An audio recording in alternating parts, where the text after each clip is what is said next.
Hey everyone, this is Stephen James, and welcome to another session of the Life Mastery Accelerator. Today's topic is 21 habits for health, wealth, and happiness. We're going to talk about creating empowering habits in your life. You know, Aristotle said that you are what you repeatedly do every day, and we are creatures of habit. And I think that's one of the most important things that we can recognize in our life is that how our life is most often is a reflection of what we've done in the past. In fact, they even say that about 90% of the thoughts that you have today are the thoughts that you had yesterday, the day before, the day before. We tend to, as human beings, we form habits and routines and rituals and ways of being, the habit of thinking, the habit of belief, the habit of behavior. And that is what's going to affect and determine your outside world and what shows up in your life, whether it's success financially or building a great business or a great career or a great relationship and what you attract in your life, but also your internal world is also going to be shaped and determined by what you do every day. Your emotional well-being, the happiness, the joy, the gratitude, the laughter, the fun, the inner peace, all of these emotions are habits that you form over time. And the same thing is true of negative and disempowering emotional states and states of being. You know, if you experience depression and anxiety and fear and guilt and jealousy and shame, those are emotions that have become habitual in your life. And it's not easy to change a habit. It does take time. You know, I've read studies and research that says it takes 21 days to change a habit. I've also read other ones that say 30 days. In some circumstances, I've read 67 days. In some cases, 90 days. And I don't know if there's a hard and fast rule because everyone's brain circuitry is a little bit different. You know, our habits most often, they're formed in the brain. Our neural pathways are formed when you do something again and again and again. And the more that you do something, the more you repeat that, the more those nerve pathways get reinforced. And it becomes automatic. Most of us are living our lives on automatic pilot. You know, and if you actually had to focus on and be aware of everything in your life, you'd be so overwhelmed and so overloaded. So our brain actually primarily deletes things. It deletes a lot of things and allows us to be able to automatically live our lives and to be able to focus on really only so many things at once. Because right now there's a million things that you could focus on that if you did, you'd go crazy. You know, you probably right now don't focus on the blood rushing through your ear until I mention it. Or you don't notice and feel your heartbeat and the fact that your heart beats 100,000 times a day without you even thinking about it, without a break, without a rest. But you don't notice it until you focus on it and you think about it. Or right now you might not be feeling, you know, what the sensation is in your left leg until you focus on it. So human beings, we can only focus on so many things at once, and that's why our brain is designed to primarily work on automatic pilot. But we do have to be aware that some of this automatic pilot and what's been set up in our computer, right? Because our brain is a computer that has an operating system, and on that operating system, there's software, there's apps that are installed in it, and some of them might be outdated, some of it might be not as good for you, you know, might be disempowering, that you might have learned habits or beliefs or thoughts that you've learned from your teachers or your parents or your past that aren't serving you now today. And there's new ways of being, new habits that you can cultivate in your life that can allow you to move in a different direction. And by initially going through the process of starting a new habit, eventually it does become automatic, something you don't really think about. Right now you have many habits in your life, most of which I'm sure empower you, whether that's waking up at a certain time and brushing your teeth, taking a shower every day, you know, eating certain meals and foods and showing up for work on time. Those are habits that you've cultivated that most often you don't think much about. But so are the negative ones of eating junk food and, you know, all the other negative things, getting caught up in gossip and depression and perhaps gambling or drugs or pornography or whatever it might be, laziness, procrastination. Those are habits as well. So I believe, you know, the model of like 21 days, 30 days, 60 days, 90 days. I don't know which one's true. I think there's, you know, different circumstances based on the habit that you're trying to integrate into your life that can make it different, but also how effectively your brain works. Some people I've noticed, they get themselves to a point where they can initiate habits a lot easier than others because they built up their prefrontal cortex, which is a part of your brain that contributes to your discipline and your willpower. And so I've noticed for some people it's a lot easier to develop a new habit. Other people, it might take a little bit longer. It might take 30, 60, 90 days, maybe even longer than that. And the same thing's true, I think, with also overcoming disempowering habits and even more so certain addictions that you might have. It's going to take time, because if you have an addiction to social media, if you have an addiction to binge watching videos on YouTube, if you have an addiction to eating junk food or pornography or whatever it might be, even thinking, even work, alcohol, right? If you have an addiction to something and it's something that you've done for a very, very long time, over many, many years, the longer you've done it, the more frequently that you've done it, the stronger that the neural pathway is in your brain, the stronger that that's wired together. And what's going to happen is when you try to stop that behavior and you try to cultivate something new instead, well, the wiring is still there. So the wiring has been set up in a way that by you indulging and engaging in this behavior, this thought, this pattern in your life, it gives you a source of pleasure. It's kind of like a friend in your life that has always been there for you, but they're not the best friend. They're not the best friend for you long term. They might be good in the short term. You know, that friend that, that side of yourself where you really enjoy eating junk food, or that side of yourself you really enjoy just being lazy and playing video games. That's kind of like a friend. It's comfortable, it's familiar, it's something you've cultivated over a long period of time. Perhaps it's even a coping mechanism for you, where if you're stressed, if you're going through anxiety and difficulty in your life, you can always go to that friend. You can always go to play video games. You can always go to your favorite dessert and food. You can always go to pornography or alcohol or whatever it might be. But that's a friend that gives you comfort in the short term, but it's at a consequence long term in your life. That long term, it's taking you further and further away at the person that you want to be and the freedom, the joy that you want to have. It's robbing you of that. But you've got to understand it's going to take time to break that. And really the solution is the more that you can discipline yourself and have the willpower and to indulge less and less in whatever that disempowering habit or behavior is, then the weaker that those neural pathways get, and the weaker that it gets over time, 30 days, 60 days, 90 days, then you become free from that. You're less impulsive. You have more self-control. And those cravings and temptations tend to go away. And in the same way, it's going to take you 30, 60, 90 days or more to cultivate the new ones for that wiring to get really dialed in that can really allow this to be automatic in your life. And so I'm going to primarily focus today on positive habits that you can integrate to your life. They can be great to replace disempowering habits, because I do believe that if you're going to get rid of something in your life, a negative disempowering habit, you want to replace it with something new and something that can fulfill your needs and provide for you what the old habit did, but in a more sustainable and empowering way long term. Okay, so that's one way you can look at this, the list that I'm going to give you and share with you. These are all habits that have empowered my life. My life has become greater and richer because of what I'm sharing with you today. But don't think you have to apply everything here. That's not the purpose of this. I'm going to share with you habits that you can integrate to your life for your health, wealth, and happiness. Habits that I've observed from other successful people that I've learned from and been around.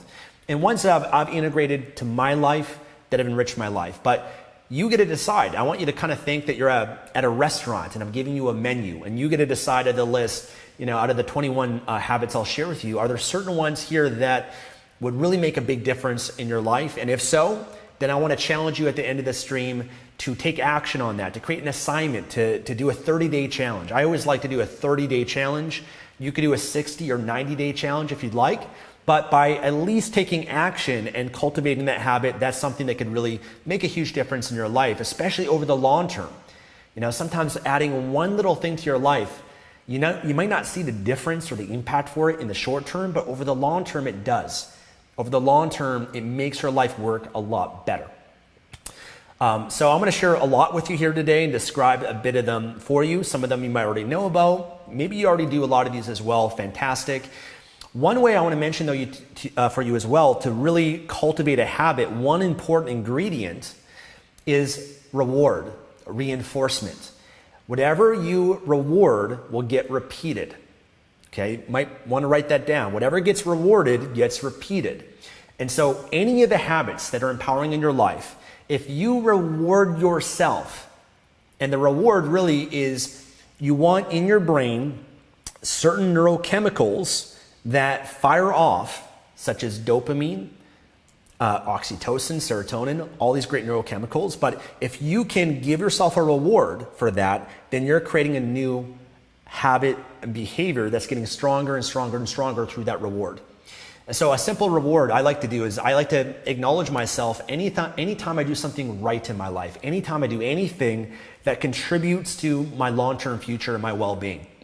So it could be something as simple as whenever I go to the gym, often when I'm coming back from the gym, I take a moment to acknowledge myself. So I'll say to myself, Stefan, great job. Great job, Stefan. I'm proud of you. Awesome job. You went to the gym. You didn't have to go to the gym. Even though you've gone to the gym a million times, I'm still going to acknowledge you for that because there was once a time in your life where it was difficult to go to the gym. And by going to the gym, you demonstrated that you care about yourself, Stefan. You've demonstrated that you're worthy. You demonstrated that you want to improve, you want to get better, you want to be healthier, and I'm going to acknowledge you and love you and respect you and give you so much praise for that. So it could be a simple conversation with yourself, and by doing so, you feel good about yourself. It's no different. When you grow up, a lot of your behaviors are actually formed from your childhood because your parents are a huge source of love in your life. And getting the approval, the validation, the love, the praise from your parents or perhaps your teachers meant the world for you. I think we all crave deep down inside having our mom and dad tell us that they're proud of us or that they love us or great job. And I grew up in a household where I didn't hear that very often. My dad, it was more the mentality when nothing was ever good enough. It had to be perfect. And, that caused some negative effects. He didn't really acknowledge the positive things. He was always more self-critical and pointing out the things I didn't do well. And so that's something that if you're not getting it from your parents, that's okay. Give it to yourself. Give it to yourself, acknowledge, reward yourself. And the reward can be a pat on the back. It can be a high five. It can be a little pep talk, praise, compliments, whatever you'd like to receive from someone else. Give that to you so that you're self-sufficient and you don't need something outside of yourself to be validated. You can self-validate yourself, which is a very, very important thing because most of us, I do got to mention it, most of us, and pardon my French, most of us are way too fucking hard on ourselves. Most of us, we beat ourselves up. And the problem with that is when you beat yourself up for not being perfect, for not doing your habit, for not doing what you said you're going to do, the more you beat yourself up again and again and again, you're actually having the opposite effect where in your brain you're linking pain to even trying, to even making an attempt. And you do that again and again and again, and before you know it, there's pain, pain, pain, pain, pain. Why even try? Why even bother? You go to a point of learned helplessness where you just give up and you say, I'm not even going to bother with this because I get pain by trying and I get pain if I make a mistake. And so it's just much easier to not experience that pain and not even try to improve my life at all. And that's where you find a lot of people, they become resentful and bitter and jaded and they've given up on their life and they settle. And then they pay the ultimate consequence in life over the long run where their life gets worse and worse and degenerates in many different ways. And it's really sad. It's really disappointing. So be kind to yourself. That's a very important thing. And reward yourself. Reward yourself and be really loving yourself, over-loving to yourself in many cases, to really acknowledge yourself. It's no different, by the way, if you want to teach a kid how to walk, right? Or you want to teach your kid how to talk and speak. Well, when the kid tries to walk, inevitably the kid's going to fall down. It's never walked before. It's new to this. And when the kid tries to walk, if you as the parent get mad at the kid and punish the kid and say, oh my God, you're horrible. You can't even do anything right. You can't even walk. If you give that pain and punishment, then what are the chances the kid's going to even attempt to walk again? But no, we don't do that as parents. Instead, as parents, what you do is that even any slight attempt that the kid walks, even if just for 1 or 2 seconds and they fall down, you go, oh my God, Charlie is walking. Oh my God, Charlie. You give so much love and praise and excitement and enthusiasm. And that gets transferred to the child and encourages the child to keep trying. The same thing with the same thing with talking. If your baby tries to say, dad, dad, dad, dad, dad, dad, do you scold the kid and say, oh my gosh, it's daddy, it's dad, you can't get anything right, and get mad at the kid? Of course not. You praise the kid. So praise is incredibly valuable, important. You've got to recognize as a human being how important that is for your life. Acknowledge yourself when you wake up in the morning. Acknowledge yourself for anything you do that's good if you want that to be an empowering habit in your life. The more you do that, the more these new habits are going to take hold in your life, and you're going to strengthen them and reinforce them, and they'll become automatic in your life. So I do want to mention that that's a really important mindset component in cultivating these habits. Now, with that being said, how about we dive into some of these habits? I've got a whole list here, and I'm going to go through some of them a lot quicker than others, but I do want to kind of elaborate on some of them a bit. And I do recommend take out a pen and paper, take notes, write these down, because at the end of this, I'm going to encourage you to pick 1, 2, or 3 of these that you can implement to your life, or if there's another one that you've already determined in your life that can make sense for you, then you can commit to doing a 30-day challenge for that as well. Okay. So the first habit, which I think is very, very important, and again, these are ones that have really made a difference in my life, is waking up at the same time every morning. Waking up at the same time every morning. We're creatures of habit, and it's very, very important for our body and for our mind to have a level of consistency around our sleep. The time we wake up, the time we go to bed is very, very important. You don't want to disrupt that. When you do disrupt that, you're going to have negative cognitive effects in your brain and your well-being. It's going to affect you. Now, if you really want to test this, there's actually a ring that I use here. It's called the Aura ring, O-U-R-A.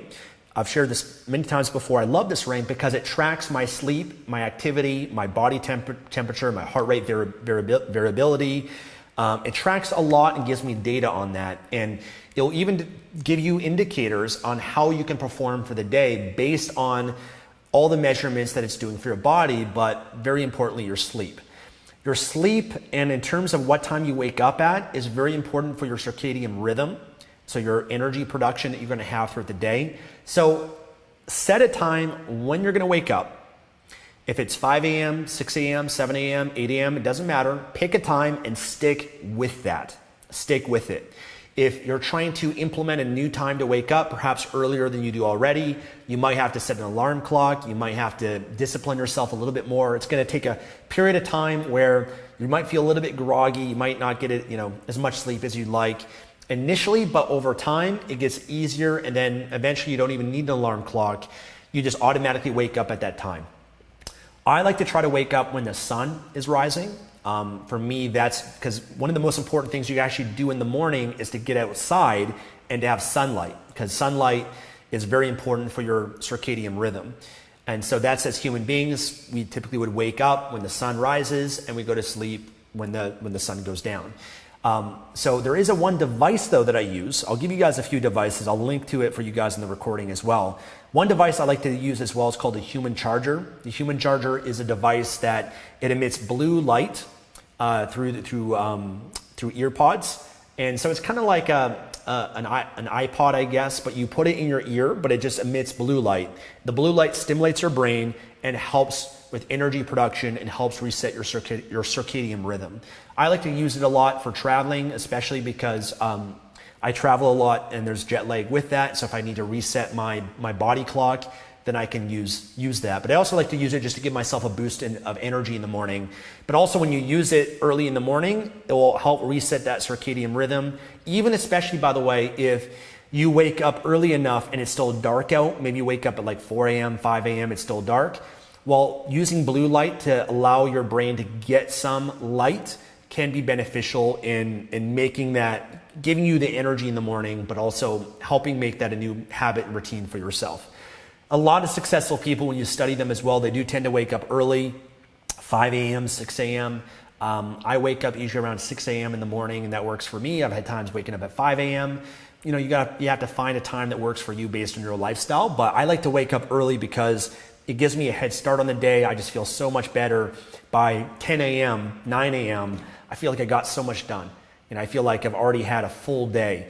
I've done I've gone to the gym, and I've planned out my day, and I've done my meditation. I've done all these great rituals and routines in my life, and it's 9 a.m. and most people are just getting their day started at that point, and it gives you this great competitive advantage throughout the day. So that's one important habit.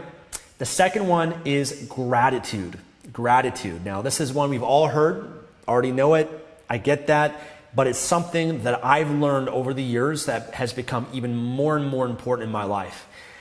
Because the reality is, if you're not already grateful for what you already have in your life, then what's the point in attracting more? Why even go after more in your life if you're not already grateful for what you have? Because right now you live an incredible life, an incredible world. The life you live is so much better than your grandparents had it.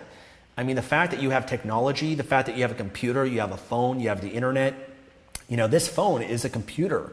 It's a computer that you have in your hands, and it gives you access to everything you want to know in life.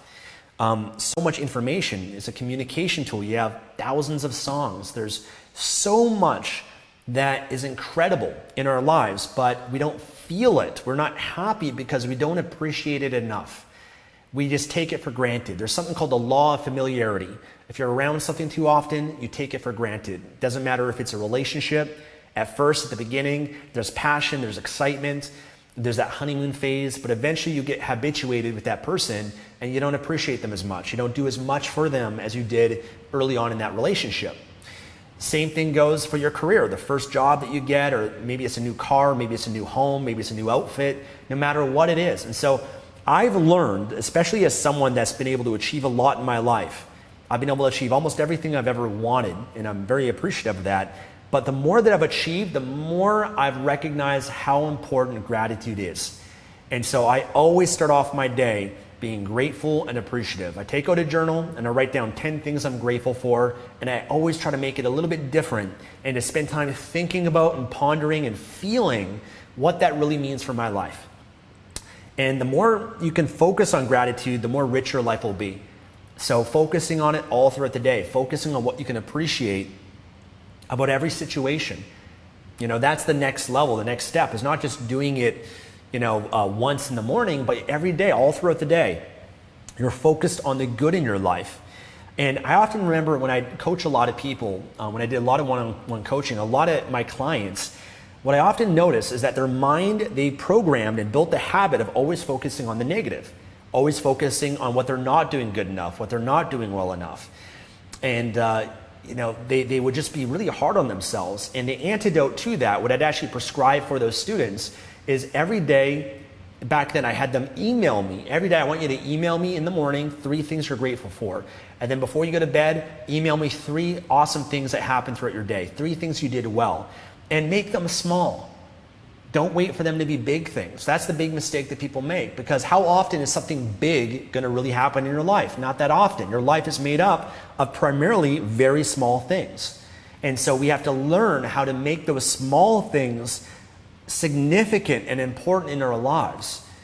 And that's why the happiest people in the world are the ones that they get joy, so much joy out of very simple pleasures. They get joy out of seeing a sunset.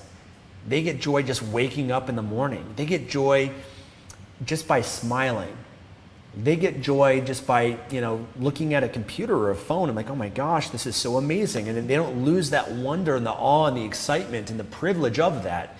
And part of it is kind of humbling yourself too, not thinking that, you're better than everything, like losing yourself in the wonder of the magnificence that life has provided for us, I think is so important.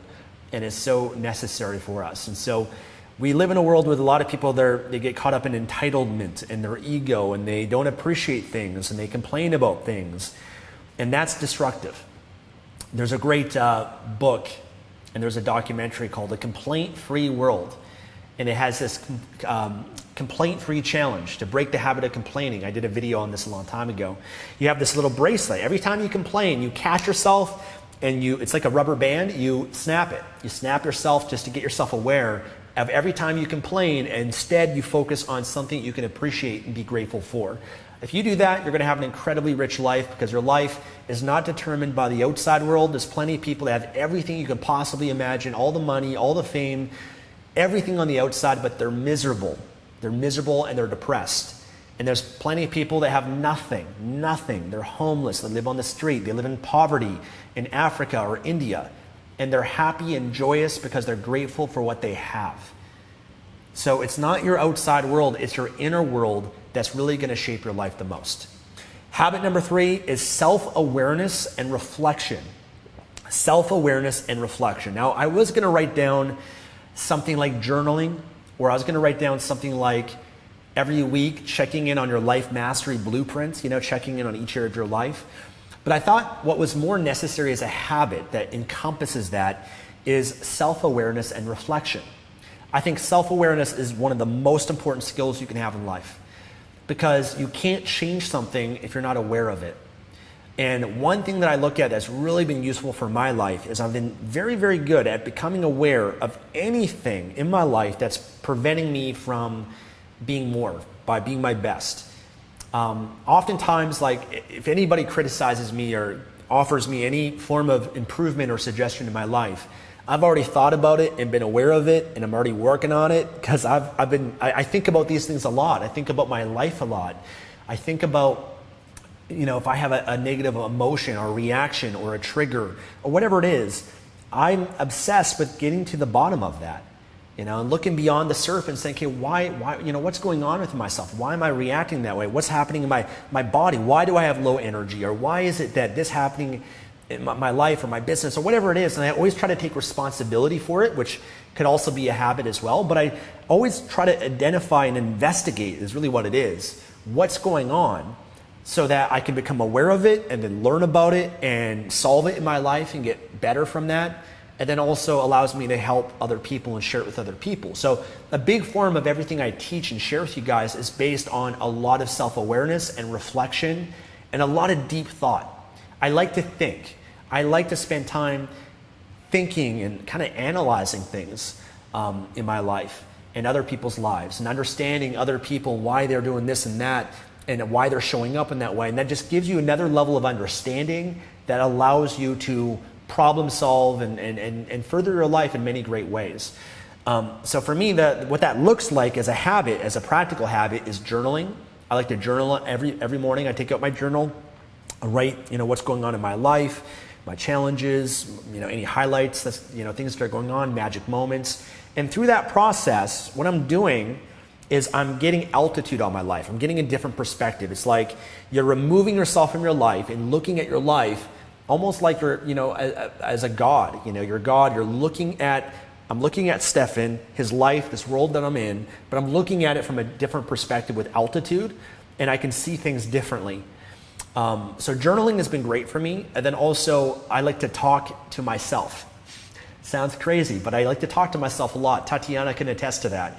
I tend to, for me, as a way to collect my thoughts and express and even to release, because your thoughts are a form of energy. And when I actually talk out loud, I'm releasing things as well that are kind of caught up in my head. But I have this tendency at times where I walk around, like I kind of walk around in circles. And an hour can go by. I'm just walking in a circle. I'm not even thinking about my walking. I'm in my head. I'm thinking, and I'm talking out loud though. I'm talking out loud, like I'm having a conversation with myself. And that has been very valuable in me articulating my thoughts a lot better, but also to look at my life in different ways. So that's something that I think can be of great benefit to you as well. One of my mentors, Jim Rohn, he always used to say that a life worth living is worth recording. And that's why I love journaling, by the way, is that I get to record my life and I get to look back. If you have a journal, I have journals from many years back, and I can go back and read my thoughts and my life and where I was at 10 years ago, 15 years ago. It's so powerful to be able to do that, because then you can really see your growth and your thinking, your mentality, and your mindset and your life back then, and compare it to where you are now. So that's something that can be really fun too. Another way that can show up for you is checking in on each area of your life every week. So checking in on a scale from 1 to 10, what would I rate my health? Where would my physical body be? Where would I rate my mental and my emotional well-being on a scale from 1 to 10? 10 being the best, 0 being the worst. Where would my finances be? Where would my relationship be? And reflecting on that, because you can't manage something if you don't measure it. The more you measure these every different aspects of your life, you bring awareness to your life and say, hey, you know what? My health this last week, this last 30 days, I'd rate it like a 5 out of 10. Oh, that's not good. I want it to be a 7 out of 10. How can I bring it up there? But by checking in and reflecting on each area of your life, you bring attention to it, and then you can actually do something to progress and move in the direction of where you want to go. So very, very important. It helps you course correct in your life. No different than when an airplane takes off. If it's going from Los Angeles to New York, most often the airplane is off course. right, with the wind and all that stuff, but it's always course correcting, because if it didn't, it would all end off in a totally different destination. So you always have to course correct and have awareness and reflect on your life to see, are you moving closer towards the life you want, the person you want? Is every area of your life growing, or is it regressing? If it's regressing, okay, the awareness helps you address it and catch it and make adjustments so you can get back on track. Okay, the next one, habit number 4, is positivity and optimism.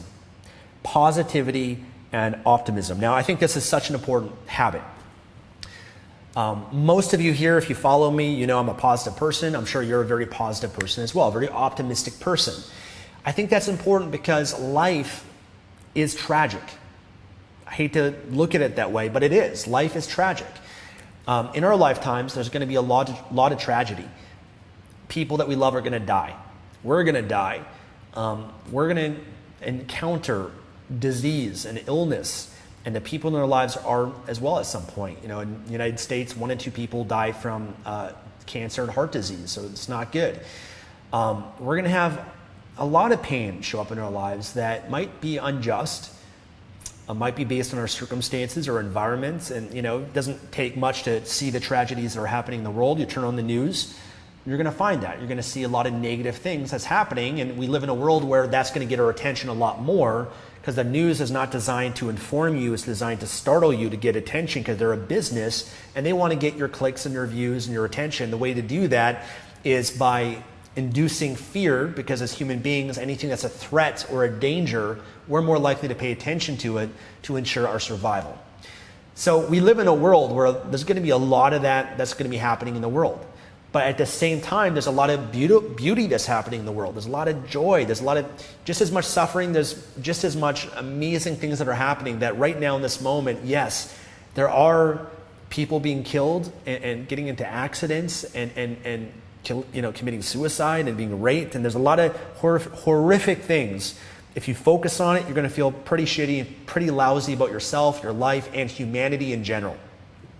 But at the same time, this very moment, there's people being born, people entering to this world that they'll be loved. There's people that right now, this moment, are achieving and pursuing their goals and their dreams in life. There's right now people that are falling in love and making love. There's people getting married right now, right this very moment, somewhere in the world, that are making a commitment and vows to love. There's so many beautiful and incredible things that are happening right now, and what your life is going to look like and what you're going to feel consistently is going to be based on what you focus on. You focus on the negative, you get more of that. You attract it, you amplify it, and you're going to feel that more. You focus on the good and the positivity, and you have more of an optimistic outlook. You're going to get more of that in your life as a self-fulfilling prophecy, but you're going to feel so much better about your life as well. So our perception is so important. Our mindset, our attitude, and the meaning that we associate to the events of life are very, very important. If you went to a party, and at that party, there's a fight that breaks out. Now, if you focus on that, okay, almost like you had a camera, imagine your eyes, your mind is like a camera, and you focus that camera, out of everything that's going on in the party, you focus on the fight that's broken out. Now, if that's where your focus is, you're gonna leave that party, and you're probably gonna say, man, that was a pretty bad party, it was a pretty lousy party, there's a fight, people are arguing, and it's pretty dark. It wasn't that good. And you're going to have that sort of experience and different emotions associated to that. At the same time, that same party, what if instead you take that camera and you focus it on another part of the party of fun and people dancing, or people having an incredible conversation, very loving, fun conversation and connections and friendships that are being formed. And you focus your camera, your mind, your attention on that, you're going to leave that party and you're going to walk away and say, wow, it was a great party. Some really great people at that party. That's your perception though. It's what you focus on. The same party, but you can get something different from everything that life has to offer based on what you focus on and the meaning that you pull from it. And in every situation, I believe there's something good. There's something good. Some situations are a lot harder to find good than others, but it's always there if you look for it. And that's something that has really governed my life, where in every situation, I'm always looking for the good. I'm looking for the bright side. I'm looking for something positive that I can pull from this, that can make my life better, other people's lives better, that can have more utility to my life in some way, shape, or form. So that's a shift. That's a habit that you cultivate in your life. If you watch some of my other trainings inside the Life Mastery Accelerator, I talk about reframing. I've got a whole training on reframing things and changing your perception of events in your life. So I've talked a lot about that, but that's a habit to cultivate. Now, one thing I want to share with you, the difference of a pessimist and an optimist. There's a great book, by the way, called Learned Optimism. I think it's called by Martin Seligman, I think. But anyways, in the book, and just when you study this in general, people that are pessimistic, they tend to be more accurate. Okay, they're more accurate about things. But they often are less happy and less successful in their life because they see things as it is, but they often see it worse than it is. They prepare and see the worst side of a scenario, and oftentimes it's a way to protect yourself, right? Because if you know all the worst parts of something and you come to a judgment or a belief that that's not going to work and that's going to be a scam and that's a danger and that's not true and all of that, you're going to be more true and more accurate about that perhaps, but it's going to lead you down a darker path that contributes to less happiness and less success. On the other hand, someone who's an optimist, they tend to be less accurate. Okay, they're less accurate in how they see things, but they're happier and they're more successful. So an optimist sees it as it is, but can see it better than it is. They look at the bright side of situations.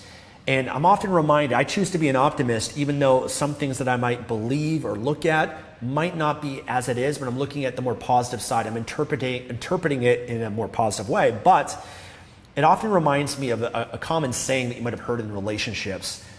In the relationships, we're all going to fight and argue and have disagreements. But one common phrase is you got to ask yourself, do I want to be right or do I want to be in love? Do I want to be right or do I want to be happy? Because part of being in love and part of being happy is letting go of the need to be right.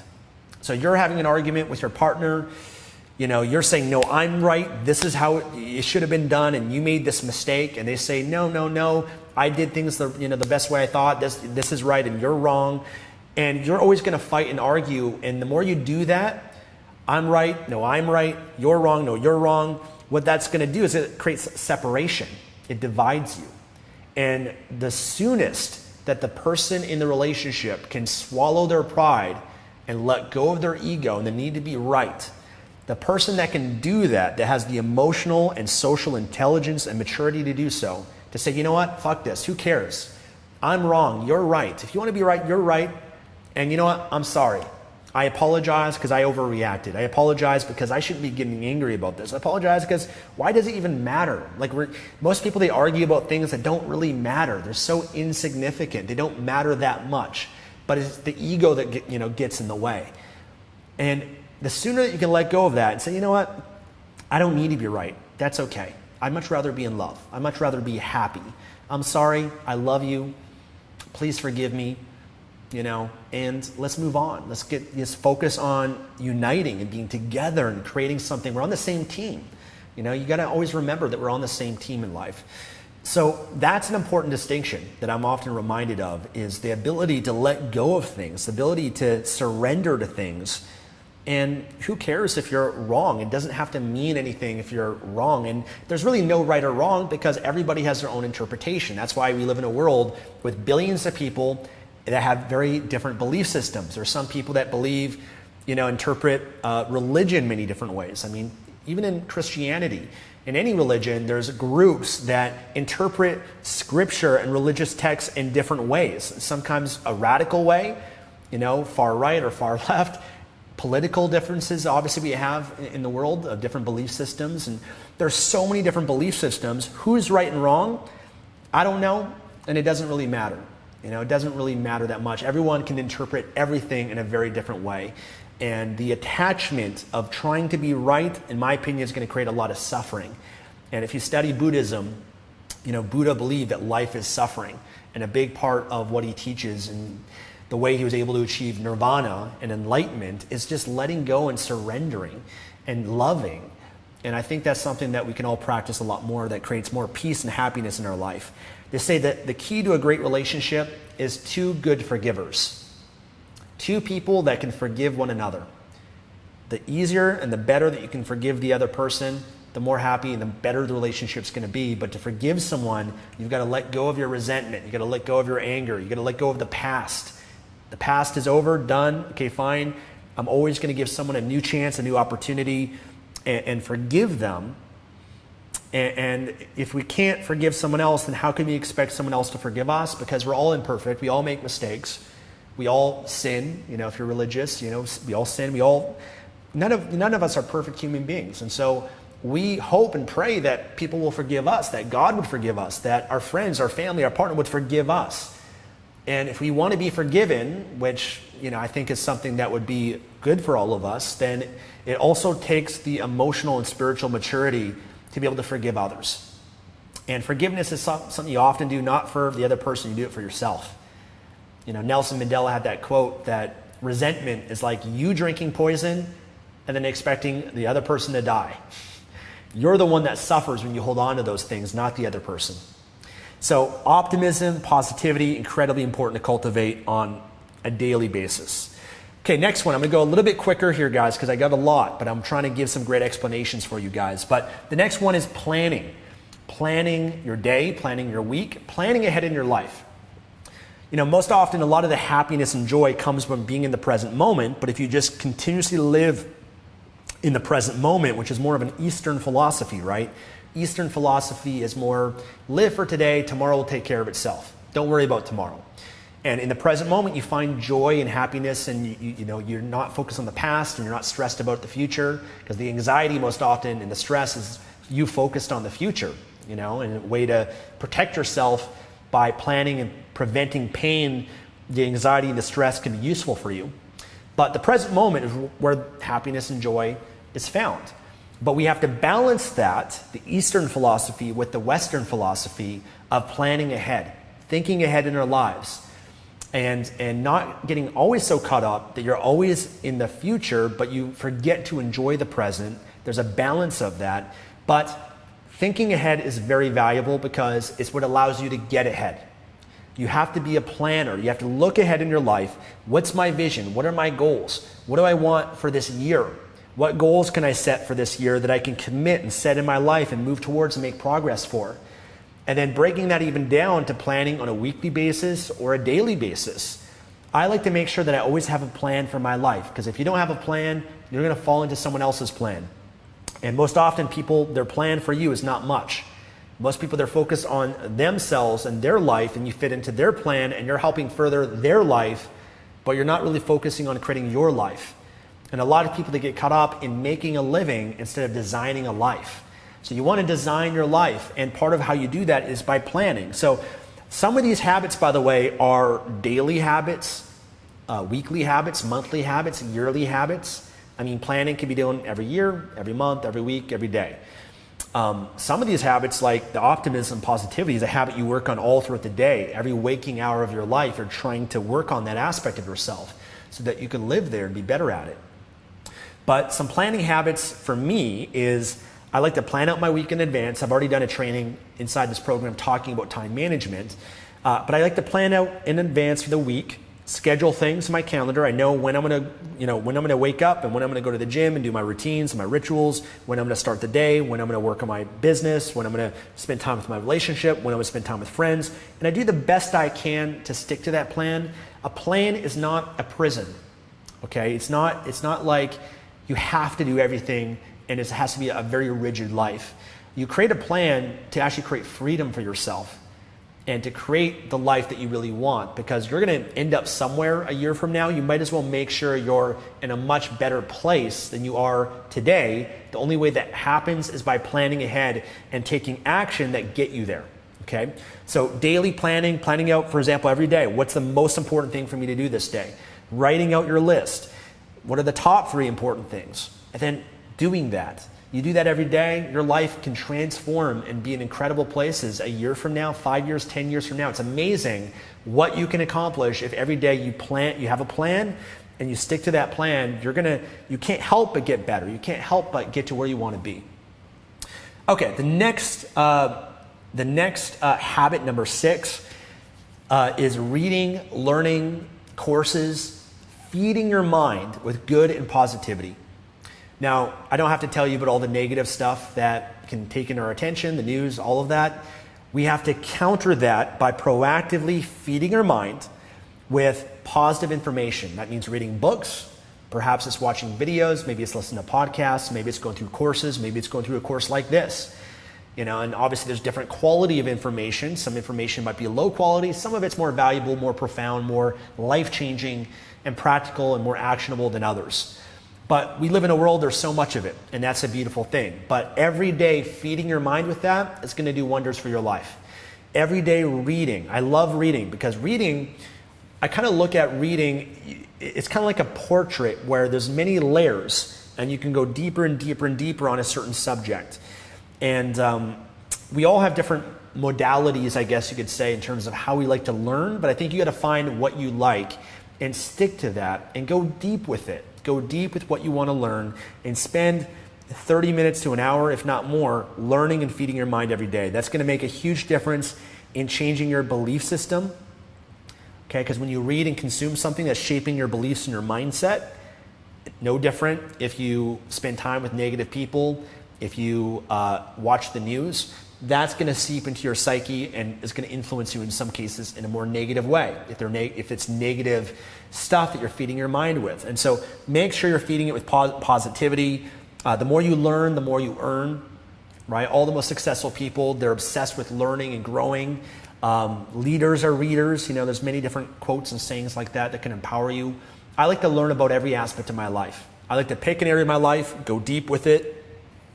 If there's a problem or challenge I'm facing in my life, one of the first things I do, okay, this is the problem.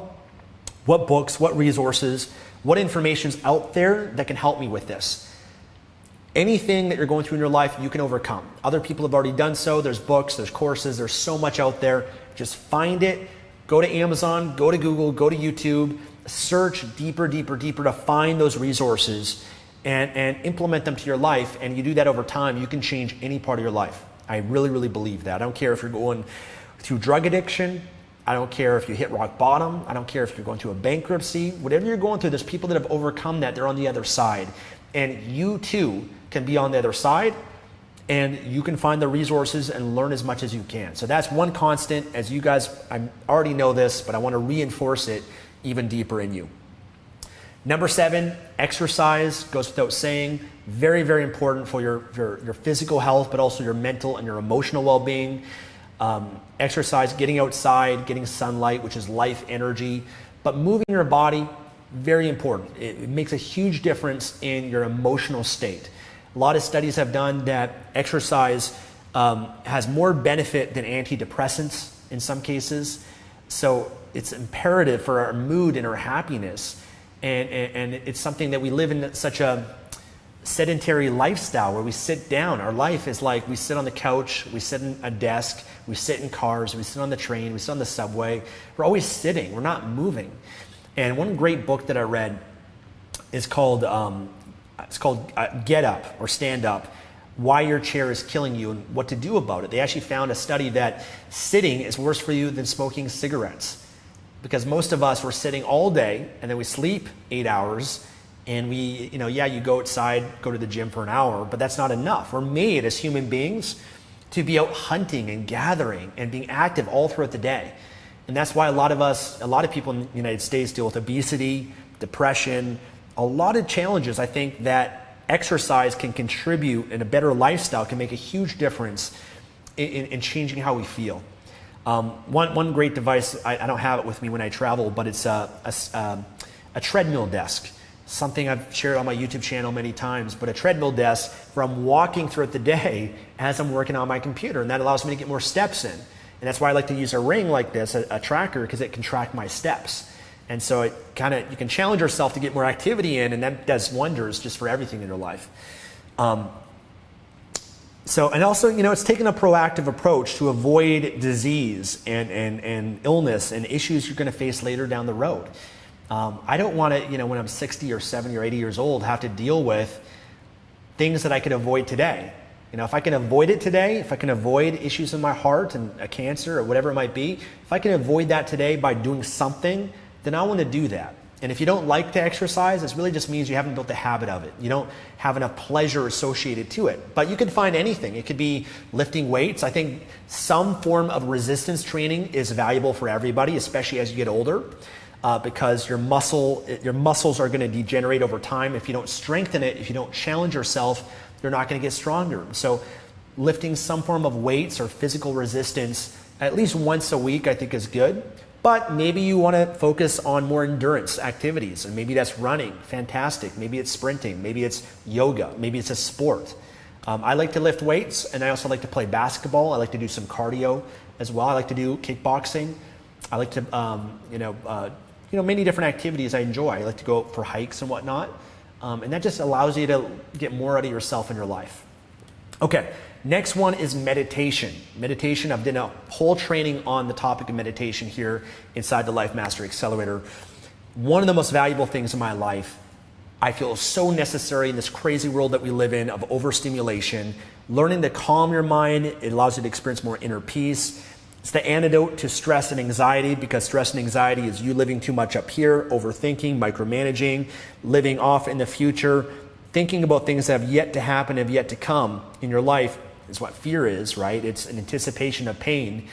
The more you're up here, the more suffering you have, right? That's why meditation allows you to calm your mind, and it also helps you develop the prefrontal cortex, which gives you more control over your thoughts and more discipline and more willpower. So it can be a simple habit of meditating 10 minutes a day. If you can do more than that, great. You get more benefit, obviously, the longer that you meditate. I like to use sometimes certain apps, like the Calm app on my phone. Some of these apps, they cost some money, but the Calm app, Headspace, and I like using a Muse. A Muse is, I'll link to these for you guys in the resource section of the members area, but the Muse is a headband that you wear, and it tracks your activity in your brain, and it measures your meditation session so you can see how active your mind was and how calm it was, and it helps you be more calm over time. So it does wonders. Meditation, I can't stress enough. Number 9 is reviewing goals and your vision. Reviewing your goals and your vision. Your goals, your vision gives you direction for your life. You know what you want, you're moving towards something. We always need something to move towards. Because if we don't have a compelling future, we just sit around and we get lazy. So we need something that is exciting and makes today valuable, that we can invest today for tomorrow's betterment. So creating a vision, goals for your life, yes, but the habit of reviewing that whenever things are going on in your life that are challenging or stressful, you refocus yourself. This is where I'm going. This is what I want. This is my vision. Yes, there's problems here. There's hurdles here. There's distractions here. It's all distraction. Okay, refocus. What do I want? I'm just going to continue moving in that direction. Who do I want to be? Okay, I don't want to be this person who gets caught up being angry and frustrated and fighting with someone. Okay, redirect. This is who I want to be. What can I do to become that? What can I do to move in that direction? So that's a habit. That might be every day reading out your goals, every day reading out your vision, every day looking at your vision board. That's a habit that you can do every day. The more you do it, the more you move in that direction. The more that you're aware of how you're showing up, and the more that you move in that direction to get to where you want to be. Number 10 is affirmations. Affirmations, very important, something that has really helped me shape my beliefs. Every day, speaking out loud who and what I want to become. Whatever you attach the words I am to is what you become. So one thing that I like to do is I like to write out, what are the beliefs that I want to have? What are the software and the apps that I want to upload to my operating system, to my computer, that can help my computer run better? And so I write them out. If I want more confidence in my life, and that's a belief that I want to cultivate, then I'm going to write on a flashcard, or I'm going to say out loud, I am confident. I am confident. I'm going to speak it with enthusiasm and energy and passion and with confidence in my physiology, my voice. And you do that enough times, you believe it. It shapes your mind. Any other belief, I am good enough. I am worthy. I am social. I am outgoing. I can achieve anything I set my mind to. Whatever it is that you want to believe, write it down or speak it out loud every single day. And over time, you're going to upload that to your brain, and that's going to manifest in your life and your way of being. I also like to write down quotes and find inspiring quotes from incredible people throughout history. And I write down the quote, and I like to read out that quote every day because that's a reflection of that person's belief system. If I want that belief, if I read it out loud and really embody it, then it goes into my mind, and it's something that becomes a part of my way of thinking and being as well. Okay, next one is the habit of discipline and integrity. Discipline and integrity. I think this is such an important one. Your ability to do what you say you're going to do. Sounds pretty simple, but it's not that easy for a lot of people. You want to make sure that you honor your word. You honor your commitment to the best of your ability. That's what integrity is. You do what you say. So if you say to yourself, I'm going to go to the gym today at 5 p.m. If you don't do that and you made a commitment to yourself, then you're not being in integrity with yourself. The consequence of that is when you don't do what you say, what happens to your self-esteem? Does it go up or down? It goes down. You feel less confident. You feel less good about yourself. Most often we feel guilty. We shame ourselves. And we lose trust in ourselves the next time we make a commitment, because if you keep breaking your word and commitment to yourself, and then you say to yourself, tomorrow I'm going to go to the gym at 5 p.m., part of your brain knows, why can I even trust this person? Why can I trust myself if every time I say I'm going to do something, I don't do it?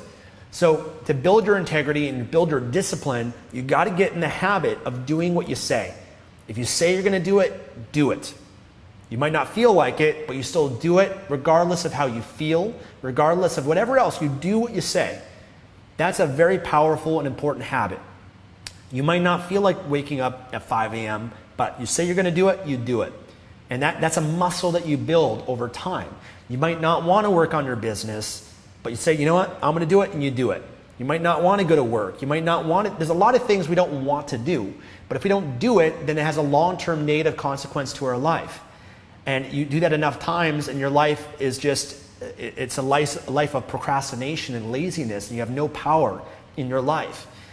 You reclaim your power by honoring your commitments and starting small. Don't make a commitment you can't keep. If it's too much for you to go to the gym, don't make that commitment then. Start small. Or if it's too much to say, I'm going to go to the gym for an hour, be like, you know what, I'm just going to show up at the gym. Even if I show up for 5 minutes and leave, that's fine. Then I did what I said I was going to do. If I do more than that, great, that's a bonus. But get in the habit of doing what you say. If you always are committing to things, goals, and whatever it is, but you're not doing it, then you got to stop what you're doing and make it smaller and more attainable and easier for you, more realistic, so that you can build the momentum of confidence and integrity and discipline in your life. And then as you get stronger, you can take on more. You can do more. You become unstoppable in your life because you've cultivated that muscle. Okay, the next one is health testing. I think this is a great ritual, a great habit to have. It's more of a habit you might do every year. So I'm a big fan of being proactive with your health, not reactive. A lot of things that show up in our life, disease, sickness, fatigue, symptoms that show up, we could have caught them earlier in some circumstances by being proactive and getting a test done, working with a naturopathic doctor, working with your physician, doing your own research, doing your own due diligence. So for me, one thing I do is every year I get certain tests done. I get blood work done. I get a micronutrient test because I want to know the levels of minerals and vitamins and everything that's going on in my body, so I can see what am I deficient in that I can supplement with or modify my diet or my lifestyle to get more of. If I'm lower in vitamin D, I want to know that. If I'm low in magnesium, I want to know that. If I'm low in vitamin B12, I want to know that. The sooner I know that, then the sooner I can supplement or change my lifestyle to get more of that, and that can make a huge difference in my health over the long term. Rather than not getting any testing done and always being deficient in vitamin D and all these things, and then you suffer from it as a result.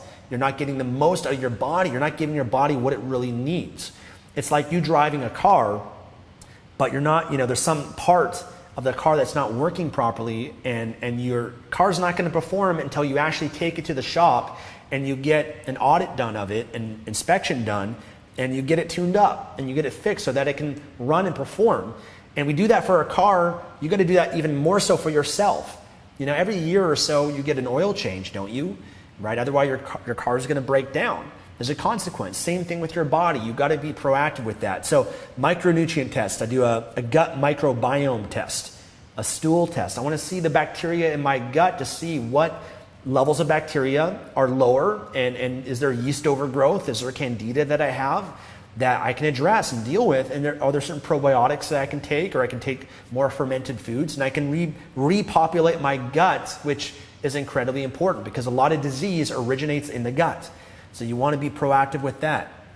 Hormone testing, maybe your testosterone's low, or maybe your estrogen levels are not in the optimal range. Maybe your cortisol is too high. Like, there's many different hormones that make a profound difference in our way of life and how we feel, and you want to address that. The sooner you can address it, then the more you're going to benefit from it. Okay. If you're older, obviously, you want to get a physical done. You want to, if you're a man, get your prostate checked, and a variety of things like that too as you get older as well. I also like to do a DNA test. You only have to do it once, but I use 23andMe for that. That's very helpful to know. I was actually just looking over my results again. I got it done years ago, but I want to know if I have certain genetic tendencies for certain things, or a more genetic likelihood of getting some sort of disease down the road. For example, one thing that I learned from my genetic test is that I'm more likely to get some sort of, it's more age related, but over time I'm more likely to lose my sight. My eyesight and the quality of my seeing and whatnot. That's something that I found out through my genetic testing that I have a higher likelihood of. And under that circumstance, I know there's things that I can do now to really take care of my eyesight.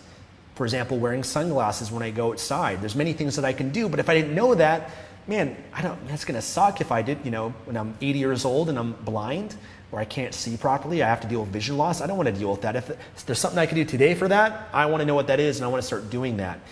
Tatiana, for example, has a bit higher likelihood based on a gene that she has of getting Alzheimer's or dementia.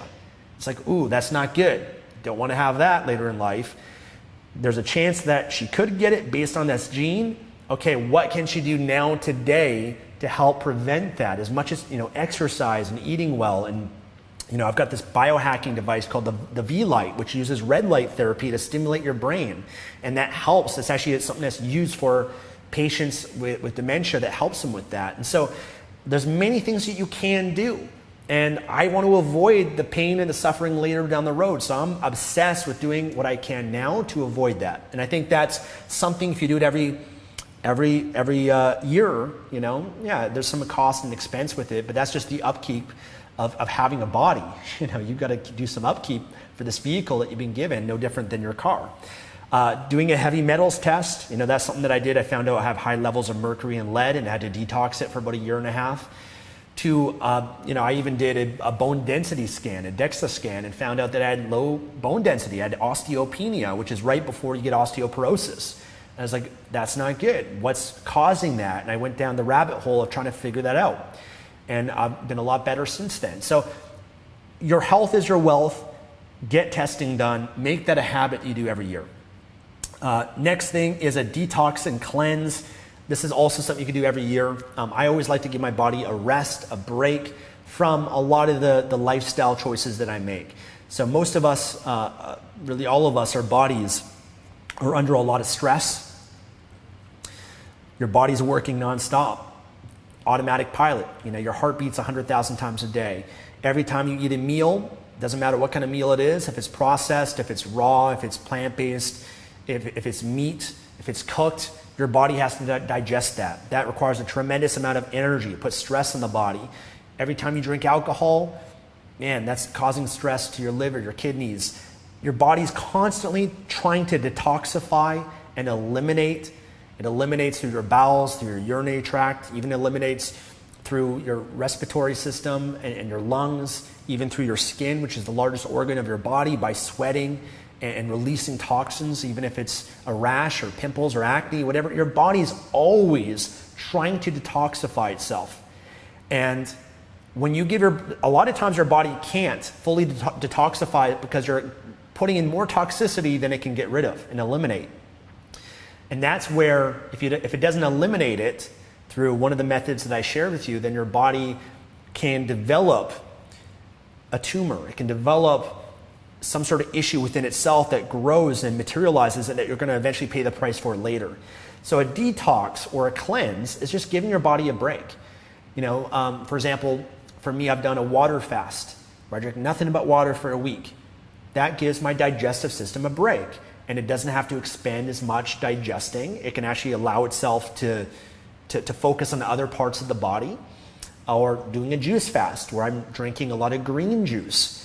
And that's also a great break for the digestive system because the juice, you're extracting the pulp, and so it doesn't have to digest. It doesn't have to focus on digesting that.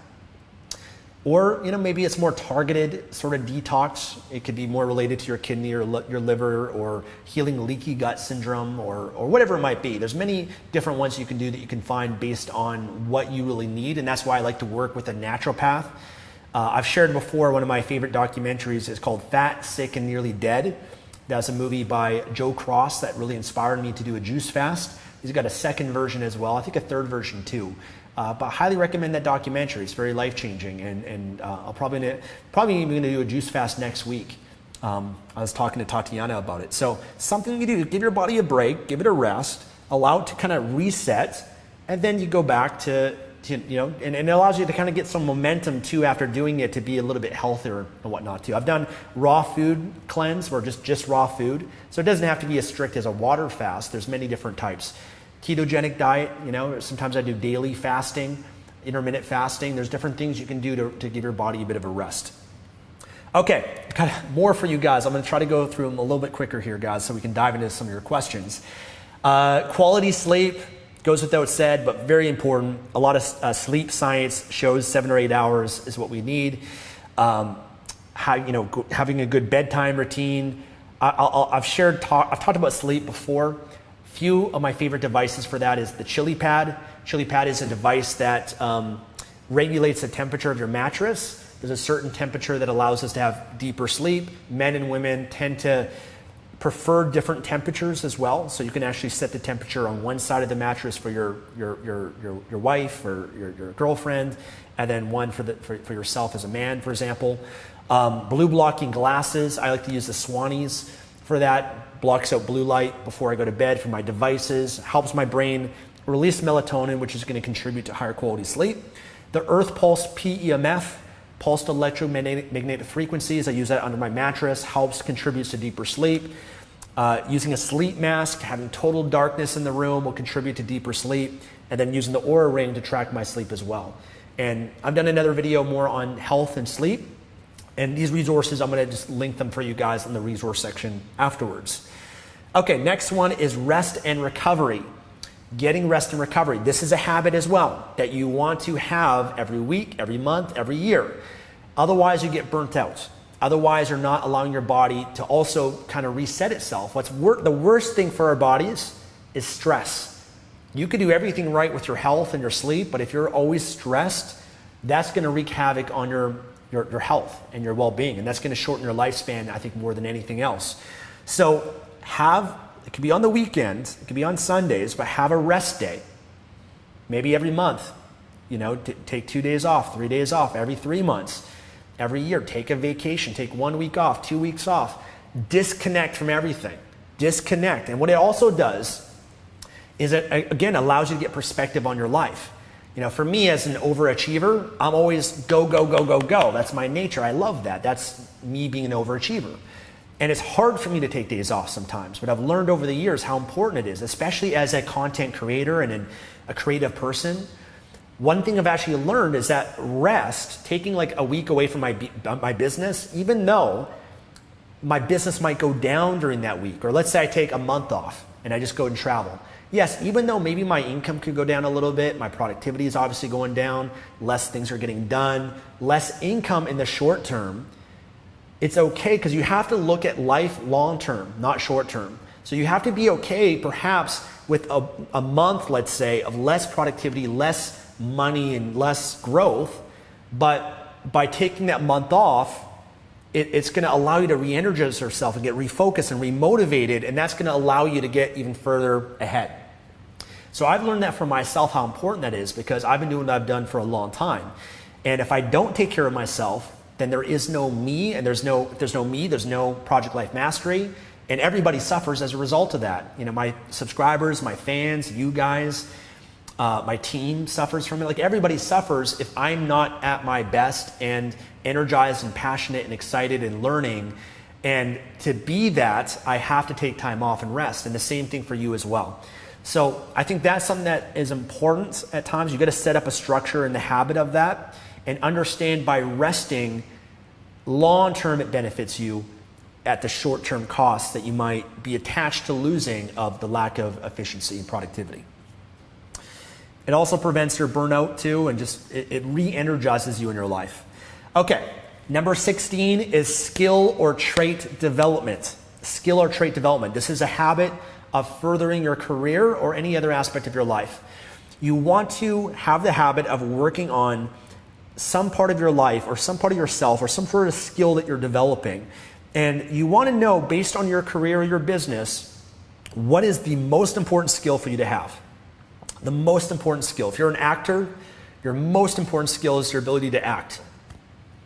If you're a performer, if you're an athlete, your most important skill is your talent and your ability. And if you're a professional athlete, like a basketball player, then you know your money-making skill is your ability to shoot. Your money-making skill is your ability to dunk, or it's your athleticism, or it's your endurance. Whatever that is, we all have our money-making skills, our most important skills. If you're a speaker, then maybe that's your most important skill that you got to cultivate. If it's writing, then that's the skill that you got to work on. You got to work on that. You got to know what your most important skill is that you master over your life, and you put in your 10,000 hours for. For me, I've recognized one of the most important skills that I have is my ability to communicate, to speak, to share ideas, to learn and share and communicate it and coach and make an impact in people's life. That's something that I'm always trying to work on, to get better and better at. Because if I continuously get good at that skill, then I can hire a team that can support me with everything else. If I can be one of the best at what I do, then I can work with other people that are the best at what they do. They can support my skill set. Maybe for you it's sales, maybe it's cold calling, maybe it's going door to door, maybe it's marketing, right? You've got to find out what those skills are and go deep and master that. And that's something that you can cultivate as a habit that you do every day. Maybe it's 30 minutes a day, maybe it's every week. No different if you want to learn a martial art, you want to learn how to dance or sing, you're probably going to take a class or practice it every single week. And if you do it every day, the further that you get with that skill, the more successful that you become. And it also helps develop your competence over time, right? Which gives you confidence, right? The more competent you are at something, the more confident that you're going to be.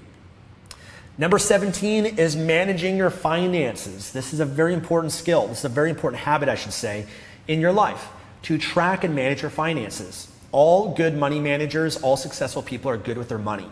And they're good with it because they focus on it consistently. For me, I've had a habit for a long time that I started, because I used to be in credit card debt and was never even checked my finances. But it wasn't until I started checking every week. Every week I had a spreadsheet. I'd put in what my expenses were for the week, what my income was, check my budget, and be on top of my finances. That's very important. And it's very important to cultivate that habit now, early, when you might not have as much money, because it will benefit you down the road when you have more. You want to make sure you're efficient with your money and you're on top of your income. And then part of that as well is making sure that you're saving money every month. That's a habit. The habit of putting aside 10% of what you make, put it in a savings account, put it for a rainy day, for emergency, or use it to invest in your future, in yourself, or something that allows you to get further to where you want to be in your ultimate vision. Okay, so that's a habit. Saving your money. These basic skills, right, that we should have learned when we were in school, that most often people don't practice or know much about. They're very important to our long-term future. If you can save more than 10%, amazing, amazing. I started with 10%, but over time I increased that to 20%, 30%, 40%, 50%, and continued, especially as I made more money, I wanted to save more of that and be smart with my money so that I can get further ahead. Next one is investing. Investing is a habit and is something I think that we all need to cultivate. We have to learn how to be an owner, not just a consumer. Most people in the world, they consume. They consume products and they buy products that are most often liabilities rather than assets. An investor is someone that is investing in assets that appreciate and grow in value and are worth more in the future.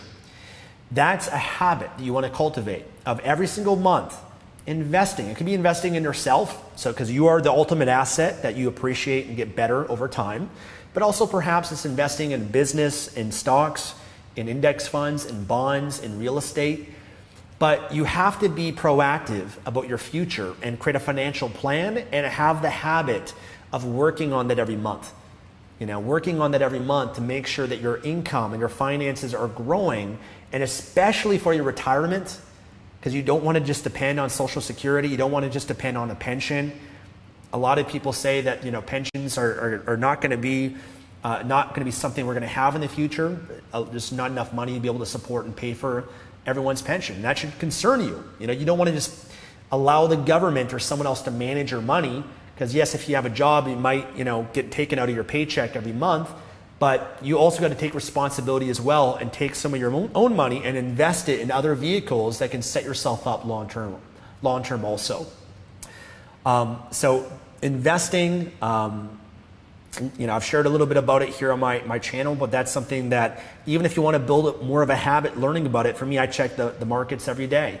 Every day I'm reading Yahoo Finance and being on top of my investments and knowing what's going on, especially if you want to be more of an active trader and really understand it and learn it more. Okay, a few more, guys. Number 19 is, because I'm trying to cover health, wealth, and happiness, socializing and networking. This is also a very important habit. Being around other people. We're social creatures. Socializing does wonders for our mental and emotional well-being. It's a necessity in life. Human beings, we can't survive without it. It leads to isolation, loneliness, depression, anxiety. A lot of things are the culprit of not socializing and being around people. But more than that, it allows you to sharpen your social skills, your communication skills by being around people. Networking, which is a very important skill in success, because you need to be able to build rapport and relationships with other people that are like-minded, and you want to build a tribe of people that are also positive and happy and successful and motivated and have got their life together. You want to be around that. You want to create that empowering ecosystem, that mastermind, and that's going to do wonders in your life. That's going to help you grow other areas of your life more than others. And so making sure you value your friends, and you're always meeting new people. You're always meeting people that you're in alignment with and are quality people that you want to surround yourself with. I think that's so important. That means maybe going to events and seminars and going to, when you're invited out to something, going and showing up to that. Even if you might not feel like it, it might be uncomfortable to do so, still doing so, still putting yourself in proximity with other people. Next one, number 20, is the habit of giving and contribution. Giving and contribution. You want to be a go-giver, not a go-getter. Giving, through the act of giving to others, it does a lot of wonderful things for you. Number one is it trains your brain how to be abundant. A lot of people, they're living in scarcity and fear. But when you give and you learn to let go of something of value, whether that's your time or some money or some love or praise or a compliment to someone else, just that act, one, you get more abundant. It's not all about you anymore. You're breaking the habit of selfishness, which is a really bad habit that a lot of people live in. But you're caring about someone else to do something for them, and you're doing so without a hook on the other end, without you trying to get something back. You're not trying to give to get. You're just giving because you want to cultivate that part of yourself, which is such an important quality to have in your relationship. Because to have a successful relationship, you have to be a giver. And when you give, you often get, don't you? There's a law of reciprocity. When you give to someone and you're meeting their needs and you're loving them and you're contributing to them, they're going to want to naturally give back and reciprocate that to you. It's important in a team dynamic, not just being the selfish person in the team, but giving, contributing to other people as well. Even giving your money, even volunteering, does wonders for you. Get different perspective and perspective on your life just through contrast, and you realize, wow, you know what? I have no problems. Look how great my life is. When you help the homeless, when you help people that are, going through rough times in life, and you help and contribute to them, it does wonders for you. Even the fact of giving money, it can be a small amount, but it trains your brain there's more than enough. And I believe when you open yourself up and you're not attached and closed, when you open yourself, there's more flowing into your life. So the habit of giving is incredibly important and builds your abundance, and it could be praising someone, complimenting someone, money, time, anything that you want to give. Even online, you can do it, commenting or liking something. That act will do wonders for your psyche, and I think the world would be so much better if everybody did that. The last one, guys, before we dive into questions, this has been a long video. I thought 21, I could get through that in a breeze, but each one of these, like I'm trying to demonstrate for you guys how important each one of these habits are in your life, and it can be for your life, and to reiterate that for you in a different way. But the last one is faith, the habit of faith. Faith can mean many different things. If you're religious, maybe that's you connecting with God, connecting with a higher power, whatever you believe in, connecting with the divine. I look at your fear is your imagination that's undirected. Okay, because that's what fear is. Your fear is your imagination, you imagining something, but you're not directing your mind, and so you're focusing on the worst case possibility. Faith is your imagination directed. That even though, yes, it can be scary, there's unknown, you don't know what's going to happen when you die, we don't know a lot. There's a lot of things as human beings we have no idea about, and we'll never know in our lifetime. But to live a great life requires faith. It requires believing that things are going to get better, that the best is yet to come, believing that you're going to go on beyond your life here on this planet, that you're going to go to heaven, you're going to be reincarnated, that things are going to be better, and having that faith and the belief in that, because that allows you, when you have that no matter what you're going through in your life, you believe there's a reason and a purpose for anything in your life that can serve and empower you. So I'm a Christian, I believe in God, and I believe in Jesus Christ, and that's enriched my life in many different ways. And whatever you believe in, practice it. Practice that in your life and cultivate your spirituality, that you're more than just the physical, there's metaphysical, there's something more and beyond your life, and that adds a different sense of meaning to your life that really enriches it in many different ways. And part of that is even surrendering and trusting. That's part of faith. Trusting, there's a lot of things in life we just can't control, but if you try to control it, you're going to go insane. Because there's many things that are going to happen that are unexpected in our life, but when you surrender and you say, you know what, God, the universe, whatever, I trust you. I trust that everything's going to be okay. That does wonders for your life. Or if you make a mistake, if you sin, if you do something wrong that's morally not right, which we all do. We all, have sinned. We all, according to the Bible, born with original sin. So we're all going to sin. We're all going to do something morally wrong. We're all going to lie or cheat or steal or do something stupid in our lives. But part of your faith is having that ability to take ownership and to confess that, confessing it to God, confessing it to someone else, confessing it to yourself, and saying, I was wrong. I was wrong. Please forgive me. And now I want to get better. And that's one of the great benefits and purposes that religion can provide. Nietzsche said, he talked about the death of God, but he realized that we need in religion the moral virtues for us to strive towards.